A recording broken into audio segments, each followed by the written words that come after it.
მშვიდობისა ტელეკომპანია გურჯაანის სტუდიიდან ნინო სამიაშვილი მოგესალმებით. 4 ოქტომბერს შაბათს საქართველოში თვითმმართველობის არჩევნები გაიმართება. ქვეყნის მასშტაბით ამომრჩეველი 5 თვითმმართველი ქალაქისა და 59 თვითმმართველი თემის მერს, ასევე თბილისისა და 63 მუნიციპალიტეტის საკრებულოს წევრებს აირჩევს. კანონმდებლობის შესაბამისად ტელეკომპანია გურჯაანი გთავაზობთ არჩევნებში მონაწილეობის მსურველი პოლიტიკური პარტიების წარმომადგენელთა დებატებს. გადაცემაში მოუწვიათ ქართული ოცნება დემოკრატიული საქართველო, გირჩი, ძლიერი საქართველო ლელო, გახარია საქართველოსთვის და პატრიოტთა ალიანსი. თუმცა ძლიერი საქართველო ლელომ, გირჩმა და პატრიოტთა ალიანსმა დებატებში მონაწილეობის მიღებაზე უარი განაცხადა სხვადასხვა მიზეზის გამო.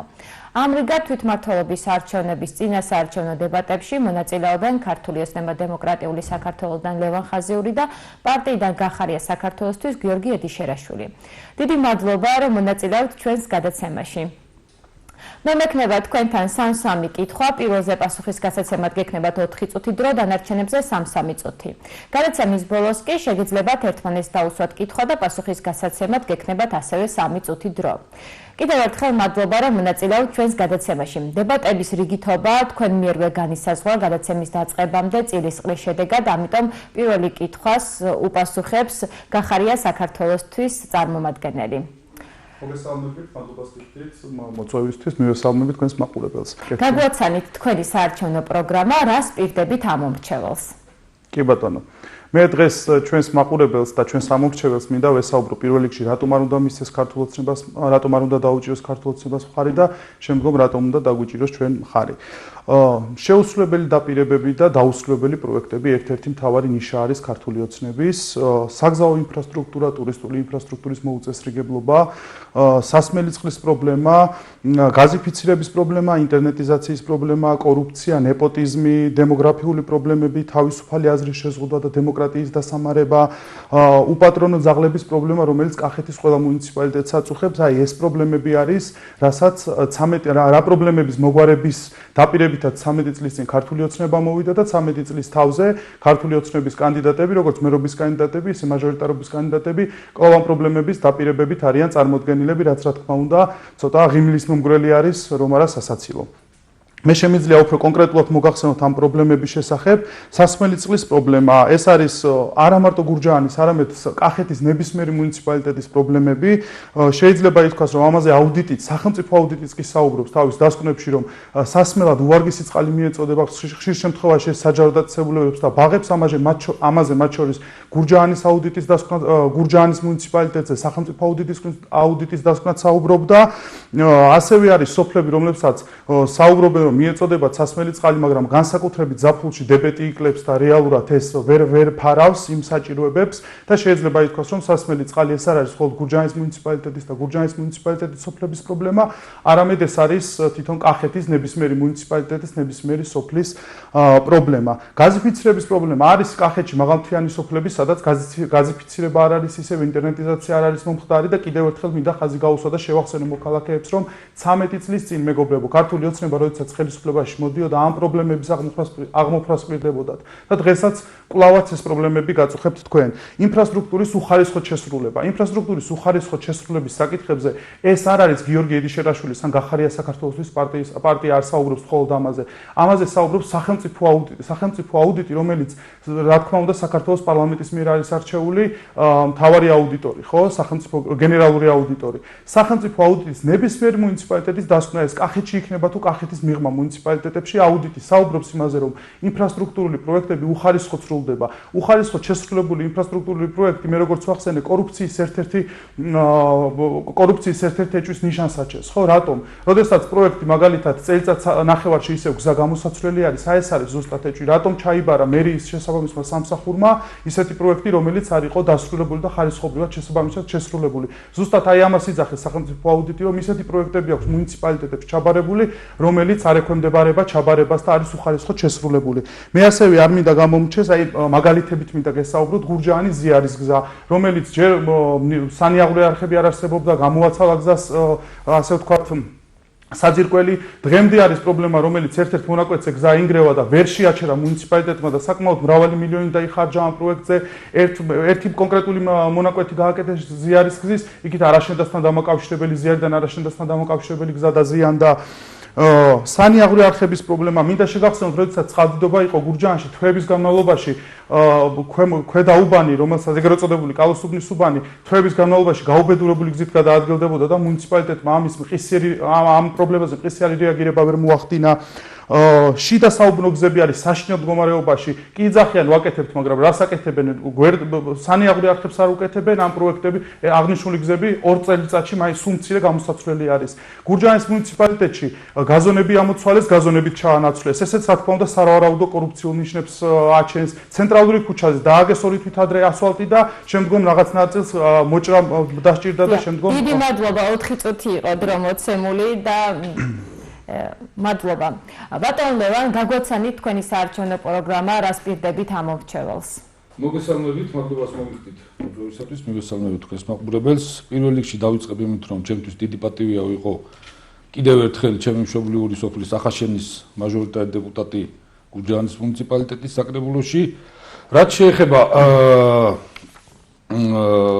ჩვენს მიერ გაწეულ საქმიანობას, მოგახსენებათ, რომ ბოლო წლებში გურჯაანის მუნიციპალიტეტში განხორციელდა არაერთი მნიშვნელოვანი პროექტი, დაიგო არაერთი გზა, აშენდა 3 თანამედროვე სტანდარტების ახალი საბავშვო ბაღი და ამ ეტაპზე კიდევ მიმდინარეობს 3 საბავშვო ბაღის მშენებლობა, 2 საჯარო სკოლას ჩაუტარდა სრული რეაბილიტაცია, გადაიხურა სტიქიით დაზიანებული 800-ზე მეტი სახლის სახურავი, 14 სოფელში განხორციელდა 24 საათიანი წყალმომარაგების სამუშაოები და ამ ეტაპზე 4 სოფელში უახლოვდება დასასრულს 24 საათიანი წყალმომარაგების სამუშაოები. ეს არის სოფელი ახაშენი, სოფელი ველისციხე, სოფელი ნუყუზანი და სოფელი ზეგაანი და განსაკუთრებულად მინდა გამოვყო გურჯაანის მუნიციპალიტეტისთვის და ალბათ მთელი ქვეყნისათვის ძალიან მნიშვნელოვანი პროექტი. ეს არის ქალაქ გურჯაანში მიმდინარე გასტრონომიული აკადემიის მშენებლობა, რომელიც ბასკეთის კულინარიული ცენტრისა და კავკასიის უნივერსიტეტის თანამშრომლობით მიმდინარეობს და როდესაც დასრულდება ეს პროექტი, ეს იქნება მთელი კავკასიის მასშტაბით ყველაზე მასშტაბური კულინარიული სასწავლებელი.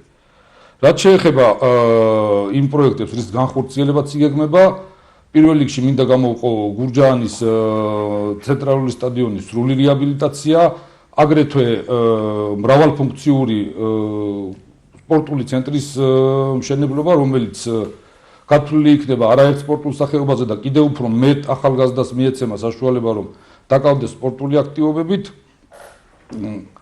ჩვენ მოგეხსენებათ, გურჯაანის მუნიციპალიტეტი ყოველწლიურად ვდით დაფინანსებას სოციალური მიმართულებით და ეს შემდგომ წლებშიც გაგრძელდება და დღეისათვის უკვე 19 პროგრამას ახორციელებს გურჯაანის მუნიციპალიტეტი სოციალური მიმართულებით და ყოველწლიურად ამით 2500-ზე მეტი გურჯაანის მუნიციპალიტეტის მაცხოვრებელი სარგებლობს. რაც შეეხება შემდგომ პრიორიტეტებს, გაგრძელდება გზების რეაბილიტაციის პროექტი, განხორციელდება არაერთი ახალგაზრდული პროექტი და მოგეხსენებათ, რომ გურჯაანის მუნიციპალიტეტი აქტიურად ახორციელებს ახალგაზრდულ პროექტებს, ეს არის რომელიც უკვე განხორციელდა თუნდაც წელს, ეს არის ახალგაზრდული ფორუმი, ეს არის რასადროდის, ეს არის ღიარულთა და საზრიანთა კლუბი, ეს არის ახალგაზრდული ბანაკების პროექტი და უახლოეს მომავალში კიდევ იგეგმება მსგავსი აქტივობები და ამ მიმართულებითაც ძალიან აქტიურად იქნება ჩვენი საქმიანობა წარმართული შემდეგშიც. დიახ. 1 წუთი კიდევ გაქვთ დრო თუ გნებავთ? მე გამოვიყენებ ფოტოლებას. არა, თქვენ რატომ უნდა გამოიყენოთ? დიახ. თქვენ ისედაც საკმაოდ ბევრი ისაუბრეთ და ძალიან ისე ზოგადად. ალბათ სოფლიოში ყველა ქვეყანას უნდა ვწუხებთ ისეთ პრობლემებს. კორუფცია თქვენი ნიშაა და თქვენი აუდიტს თავისეს ხის.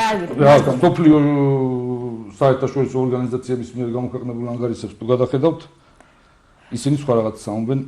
თავარია მოსახლეობას რა ხდება ყოველდღიურად. მოსახლეობა რა ხდება, მაგაში 4 ოქტომბერს გაგცემთ მოსახლეობა პასუხს. კი ბატონო. ბატონ გიორგი, თქვენი შეფასებით რა პრობლემები აწუხებს მოსახლეობას და როგორ გადაჭრეს თქვენი პოლიტიკური პარტია? 3 წუთი გაქვთ დრო, დიახ. კი ბატონო, მე ვისაუბრე რა პრობლემები აწუხებს მოსახლეობას, ამ რამდენიმე წუთს გამოვიყენებთ დავასრულებ და შემდგომ გადავალ რას ვფიქრობთ ჩვენ მოსახლეობას. შტატებისა და აიპების დუბლირება ხდება, რასაც გვესაუბრება ჩვენ სახელმწიფო აუდიტი, ანუ ეს არის თანხების ხარჯვა ისეთი, რომელიც არ არის აუცილებელი, რომ დაიხარჯოს ამ საკითხებზე ხარჯები და შეიძლება ეს ხარჯები რა თქმა უნდა წარიმართოს სხვა მნიშვნელოვან საკითხებზე.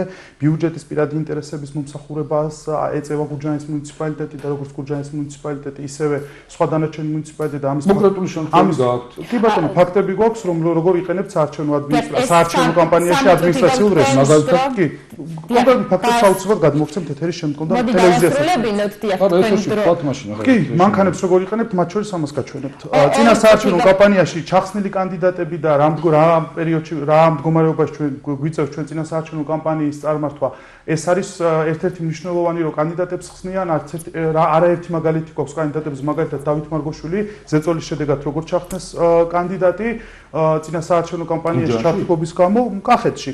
და ეხლა მე მოგახსენებთ ვინაიდან დროს შეზღუდულებად რა პრობლემები არის და რა სპირდება ჩვენი პარტია თვითმმართველობის არჩევნებში გამარჯვებისას მუნიციპალიტეტს. სახალხო თვითმმართველობა გახდება, სახალხო ბიუჯეტირება, ნამდვილი სახალხო ბიუჯეტირება იქნება, კორუფციისა და ნეპოტიზმისგან თავისუფალი მმართველობა იქნება, ხარისხენად შესრულებული პროექტები იქნება, შიდა საუბრობ გზები მოწესრიგდება, რა თქმა უნდა, ერთხელ და სამუდამოდ მოგვარდება წყალმომარაგების პრობლემა და სასმელი წყლის პრობლემა, რა თქმა უნდა, პერიოდული ლაბორატორია გაკეთდება, რომ იყოს სასმელად მისაღები, გაზიფიცირება და ინტერნეტიზაცია მოხდება, პარტიული ინტერესებისგან დაცლილი იქნება საჯარო დაწესებულება, დემოგრაფიული პრობლემის აღმოფხაზები ვიზირუნებს ჩვენი გუნდი და ამაზე არაერთი პროექტი გვაქვს უკვე განხორციელებული ოპოზიციაში ყოფნის მიუხედავად, სოციალური დაფინანსების გაზრდისა და პროგრამების გაუმჯობესებაზე ვიმუშავებთ, სასკოლო კვებას დაწყებითი კლასებისთვის შემოვიტანთ, განავითარებთ სოფლის ექიმების ინსტიტუტს, დავაფინანსებთ მობილურ კლინიკებს მუნიციპალიტეტის დონეზე, რაც გულისხმობს, რომ 1-2 მიკროავტობუსი იქნება მუნიციპალიტეტში, რომელიც გარესოფლებს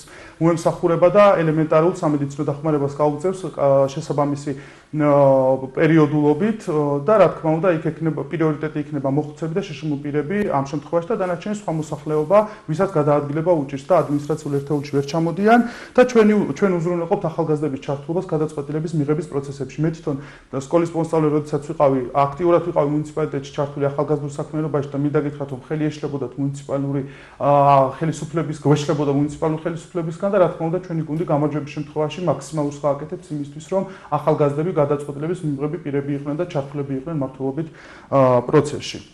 და ჩვენი კონკრეტული მაგალითები გვაქვს ამის თუ მაქვს რომ დავამატებ ჩვენ გუნდს ოპოზიციაში დაუკეთებია მათ შორის თუნდაც სადაც ჩვენ საკრებულოები უმრავლესობით გვაქვს ადმინისტრაციული ხარჯები ჩვენმა გუნდმა მაგალითად წალენჯიხაში მოიგო 200,000 ლარის ოდენობით წელიწადში და ეს ინფრასტრუქტურის განვითარებისთვის წავმართეთ სხვადასხვა საკითხებში. დიდი მადლობა.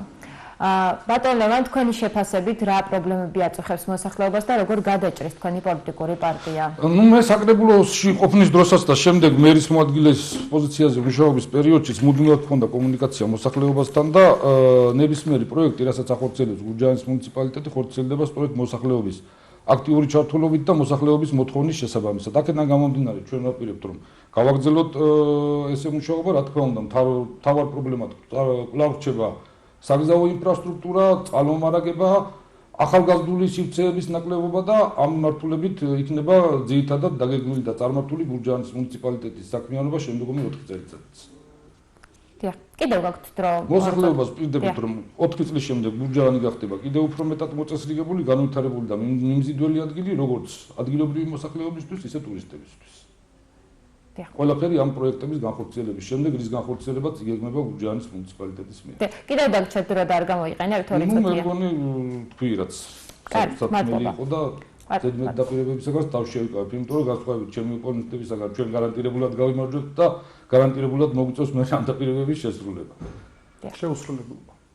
არავითარ შეუსრულებლობა შეგვიძლია მოინიშნოს და თუ ჩემს მიერ გაცემულ ერთ ჩვენ გუნდის სახელით საუბრობთ. ახტალა რატომ ვერ დასრულდა ამდენი წლის? ახტალა გურჯაანის მუნიციპალიტეტის დაპირება არ ყოფილა და ძალიან მხოლოდ გაიდუმათ. რატომ გააყიდეთ ეს ახტალა? რა გაიყიდა გურჯაანის მუნიციპალიტეტს ახტალა? თქვენმა ხელისუფლებამ ხო გაყიდეთ? არა, ხელისუფლება საქართველოსია, ჩემი არ არის. წინა საარჩევნოდ რატო დაიწყეთ გზების დაგება და არა მანამდე? წინა საარჩევნოდ არ დაგვიგია მთელი წლის განმავლობაში მიმდინარეობდა გზების დაგება. გეკნებათ კითხვის დასმის საშუალება გადაცემის ბოლოს, ახლა მივუყვეთ ფორმატს. ბატონ გიორგი, თქვენი შეფასებით თვითმმართველობებს რა სახის პროექტები შეუძლიათ შესთავაზონ ახალგაზრდებს მათი განვითარებისა და ხელშეწყობისთვის? როგორც აღნიშნე, მე თვითმმართველობა ერთ-ერთი მნიშვნელოვანი რგოლი არის სახელმწიფოს დემოკრატიული განვითარებისთვის და რა თქმა უნდა, ამ დემოკრატიული განვითარებისთვის მნიშვნელოვანი არის, რომ ახალგაზრდები იყვნენ დემოკრატიულ პროცესებში ჩართულები და ჩვენ ვფიქრობთ, რომ ახალგაზრდული საბჭოები შეიძლება ამუშავდეს სკოლის თვითმმართველობებზე დაფუძნებით, ჩვენ ამის გრძელვადიანი პროგრამა გვაქვს ჩვენ გუნდს, თუ როგორ შეიძლება ახალგაზრდები შემოვიდნენ თვითმმართველობაში გადაწყვეტილების მიღებ პირებად და როგორ უნდა იყვნენ მუნიციპალიტეტის პრობლემების მოგვარებაში ჩართული, მათ შორის ახალგაზრდები. ჩვენ სკოლაში თვითმმართველობები არსებობს, როგორც მოგეხსენებათ და ამ თვითმმართველობებზე დაფუძნებით ჩვენ წარმოგვიდგენია, რომ შევქმნით ახალგაზრდულ საბჭოებს, რომლებიც ჩართულები იქნებიან თავისი დებულებისა და საჭიროებების მიხედვით მუნიციპალიტეტის განვითარებაში და გადაწყვეტილების მიღებაში. დიახ, კიდევ გაქვთ 2 წუთი დრო. ასევე მინდა ვთქვა ის, რომ რასაც ქვია დემოკრატია და დემოკრატიის დასამარება, რაზეც მე დღეს ვისაუბრე, ჩემს საუბრის დასაწყისში ზოგადად შევეხე. მათ შორის ეს არის, რომ დღეს ქართული ოცნება, რასაც აკეთებს მუნიციპალიტეტებში, თუნდაც მედიების გაქრობა, თუნდაც არასამთავრობო სექტორის გაქრობა, ხო? და ახალგაზრდები, ჩვენ გავიხსენოთ რამდენიმე წლის წინ მუნიციპალიტეტში ესე თუ ისე ახალგაზრდები სხვადასხვა საინიციატივო ჯგუფებით თუ სხვადასხვა ორგანიზაციებით აქტიურად იყვნენ ჩართულები. დღეს ესეც დასრულებული არის. თუნდაც ეს არის ახალგაზრდებისთვისა და მოქალაქეებისთვის ხელის შეშლა და მოქალაქეებისთვის თვითმმართველობის კარის ჩაკეტვა, როდესაც საკრებულოს ხდომები აღარ შუქდება იმ ტემპით, რა ტემპითაც რამდენიმე წლის წინ შუქდებოდა. მაგალითად, მოქალაქეებს არ აქვს ინფორმაცია, როგორ უნდა ჩაერთონ საკრებულოს ხდომებში და როგორ უნდა დააყენონ მათი მოსაზრებები. ამას ქართული ოცნება არ აკეთებს. რეალურად ჩვენ გვესახება შემდეგნაირად, რომ იმისთვის, რომ მოქალაქეები ჩართულები იყვნენ ადგილობრივი თვითმმართველობის საქმიანობაში, მათ უნდა ვასწავლოთ, როგორ უნდა მართონ, რა საკანონმდებლო გარანტიები აქვთ და რა უფლებები აქვთ თვითმმართველობასთან დაკავშირებით. და დიახ, თვითმმართველობა არის ზუსტად ის ორგანო, სადაც ხალხი უნდა მიაწვდოს ხელისუფლებას ხმა და არა ცენტრალურ ხელისუფლებას. და ჩვენ ძალგვით რომ ვასწავლოთ ადამიანებს, არ გვეშინია ამის, რომ დიახ, ვასწავლოთ რა გარანტიები აქვთ, თუნდაც საკრებულოს ხდომაზე როგორ უნდა მოახდინონ აზრის დაფიქსირება და მათი პრობლემების დაყენება, როგორ უნდა მოახდინონ სახალხო ბიუჯეტირების კრებებში ჩართულობა და ასე შემდეგ. ჩვენ ამას ვასწავლით ხალხს და შემდგომ აი ამ რაბერკეტებსაც ვასწავლით, როგორ უნდა გმართონ ადგილობრივი ხელისუფლება, რა თქმა უნდა, მათ ექნება შესაძლებლობა, რომ უფრო მეტად ჩაერთონ ადგილობრივი თვითმმართველობის საქმიანობაში. მადლობა. ბატონო ლევან, თქვენი შეფასებით თვითმმართველობებს რა სახის პროექტები შეუძლიათ შესთავაზონ ახალგაზრდებს მათი განვითარებისა და ხელშეწყობისთვის? მოგეხსენებათ, რომ ჩვენ აქტიურად მუშაობთ ახალგაზრდული მიმართულებით და ვახორციელებთ არაერთ ახალგაზრდულ პროექტს ყოველწლიურად.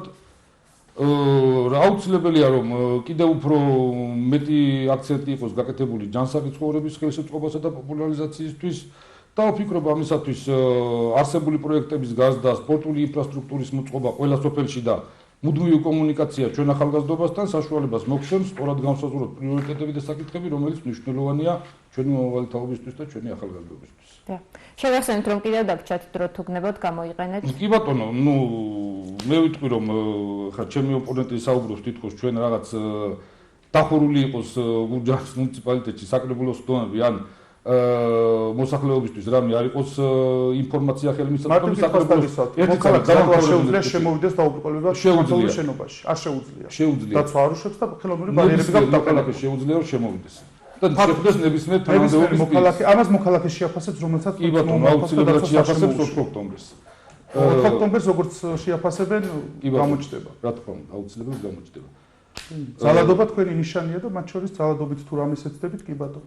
ძალადობა ვისი ნიშანია, მე მგონი ცოტა უნდა დაფიქრდეთ და ისე ელაპარაკოთ, ყველამ ნახა ვისი ნიშანი იყო ძალადობა, თუნდაც გასულ წელს და თუნდაც წელს. რაც შეეხება მოსახლეობასთან შეხვედრებს და მოსახლეობასთან კომუნიკაცია ჩვენ გვაქვს მუდმივ რეჟიმში, მოსახლეობა ვერავინ ვერ იტყვის, რომ რომელიმე თანამდებობისთან პედაგოგებთან, სკოლის მასწავლებლებთან, ბაღის მასწავლებლებთან, რესურსის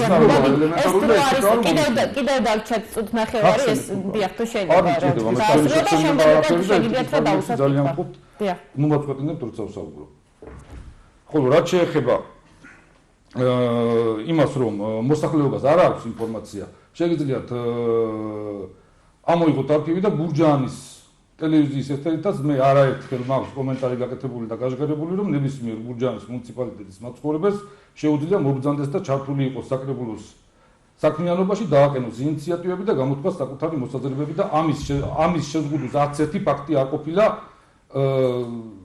ჩემი მოღვაწეობის პერიოდში დაახლოებით 12 წელია რაც მე ვმუშაობ გურჯაანის მუნიციპალიტეტში. როდესაც საჯარო ინფორმაციებს ვითხოვთ, საჯარო ინფორმაციას კანონით დაწესებულ თუ შეიძლება არ გვაძლევდა და ეს მაგისტრატის სასამართლო არსებობს მაშინ და მივედეთ. ხოდა რო იძახეთ რომ ხელი არ ეშლება, ზუსტად ხელი ეშლება, სასამართლო რა შემჭირდება თუ ხელს არ გვიშლით. აი ეს არის თავი არგუმენტი ჩვენ. არავითარ შემთხვევაში არ იქნება მასეთი ფაქტი, რომ კანონით დადგენილი ფაქტებში მუნიციპალიტეტმა არ გასცეს ადმინისტრაციული კოდექსის დარღვევაში მათ შორის ცნობილი არის. მოდით, როცა არის დრო მოცემული 20 წამი გადაგჭრეთ უგნებავთ გამოიყენეთ და შემდეგ უკვე კითხვების დასმის საშუალება იქნება. კი ბატონო, კარგი. მადლობა. აი ახლა არის უკვე შესაძლებელი, რომ ერთმანეს დაუსვათ კითხვები და პასუხის გასაცემად არის 3 წუთი დრო. და თქვენ ამის საშუალება გეძლევათ ბატონო გიორგი შენიძე. რადგან დასასრულს უხახლოვდება ჩვენი დებატები, პირველ რიგში მინდა აღვნიშნო ის, რომ რაც ჩვენმა მამაპაპამ ბრძოლით მოიპოვა, ქართული ოცნება ნებით თმობს. ეს არის დღეს ქართული ოცნების ერთ-ერთი მთავარი პრობლემა და მთავარი ტრობა, რასაც უკეთებს სახელმწიფოს. ეხლა რაც შეეხება ჩემს კითხვას, მე მინდა ბატონ ლევანს ვკითხო, რომ გჯერათ თუ არა თქვენ დაპირებების და გეუხერხულებათ თუ არა, რომ გაქოცებული ნაცები არიან თქვენი ხელმძღვანელები და თქვენი თანაგუნდელები. მე რა თქმა უნდა, ჯერა და მე თვითონ მონაწილე ვარ ამ დაპირებებისა, რასაც გავცემთ თვითმმართველობის არჩევნების წინ და აუცილებლად შესრულდება ეს დაპირებები. რაც შეეხება მეორე შეკითხვას, ეს არის წმინდა წყლის დემაგოგიური შეკითხვა, აქ მომდინარე აქედან ამ შეკითხვას დავტოვებ. სახელი და გვარებით შემიძლია გითხრათ. სახელები და გვარები, რაც არ უნდა ვთქვათ, მაგ შემთხვევაში მე შემიძლია ძალიან ბევრი რამე გითხრათ სახელებთან და გვარებთან დაკავშირებით, მაგრამ ეს არის დემაგოგია და მეტი არაფერი. კეთილი, ფაქტები არის, რასაც ჩვენ მოსახლეობა რა თქმა უნდა თითოეულ კადრში ხედავს ამას, რა არის დემაგოგია და რა არის რეალობა. მინისტრებიდან დაწყებული, თქვენ ადგილობრივ გუნდში, თქვენ თანაგუნდელებით დამთავრებული, როგორ ემსახურებოდნენ 2012 წელს ნაციონალური მოძრაობის სისტემას და როგორ გადმოგვარდნენ შემდგომ ქართული ოცნების მოსვლაში ქართული ოცნების ხელისუფლებაში. მასები შეიძლება თქვენ პოლიტიკურ გუნდშიც არიან, თუმცა ადამიანი რომელსაც სახელმწიფო სამსახურშია, ეს არ შეიძლება რომ მე შემიძლია დაგესახელოთ სახელები და თქვენ არა, ამ დემაგოგიას ნამდვილად არ შემოვყვებით, ვისაუბროთ იმაზე, რაც მიხარია რომ არ შემოვყვებით. მადლობა. და ბატონ ლევან, თქვენ შეგვიძლია დაუსვათ კითხვა. მე ოპონენტთან გამომდინარე იქიდან რაც გააჟღერა, თუნდაც ჩვენ ეთერში არანაირი შეკითხვები არ მაქვს. ერთადერთი თქვენ ეთერს კიდევ გამოვიყენეთ იმაში, რომ მინდა მოსახლეობას მოუწოდო, რომ აუცილებლად ყველანი მობრძანდნენ 4 ოქტომბრის არჩევნებზე და მხარი დაუჭირონ ერთადერთ პოლიტიკურ ძალას დღევანდელ ქართულ რეალობაში, რომელისთვისაც მნიშვნელოვანია და პრიორიტეტი არის საკუთარი ხალხისა და ქვეყნის ინტერესები და ეს ძალა არის ქართული ოცნება და ვთხოვ მოსახლეობას, რომ 4-ში მობრძანდნენ ყველანი, მოახერხოს ყველა მოსვლა და მხარი დაუჭიროს ერთადერთ პოლიტიკურ ძალას, რომელიც ზრუნავს ქვეყნის ინტერესებითაც. მხარი დაუჭირონ ქართულ ოცნებას. მე თუ მაქვს კი ბატონო, დიახ. მიმართავ ჩვენ კახელ ამომრჩევლებს, მინდა გითხრათ, რომ ნამდვილი მშვიდობა და ნამდვილი კეთილდღეობა თუ გინდათ, შეგიძლიათ 4 ოქტომბერს მობრძანდეთ და მშვიდობიანი გზით გაუშვათ ქართული ოცნება ოპოზიციაში, რაც ჩვენ სხვა მუნიციპალიტეტებში შევძელით და შევძლოთ დანარჩენ მუნიციპალიტეტებშიც. კიდევ ერთხელ მოგიწოდებთ 4 ოქტომბერს მობრძანდით და დააფიქსირეთ თქვენი არჩევანი. დიდი მადლობა, რომ მიიღეთ ჩვენს გადაცემაში მონაწილეობა, წარმატებას გისურვებთ. წარმატებას გისურვებთ. მადლობა თქვენსაც.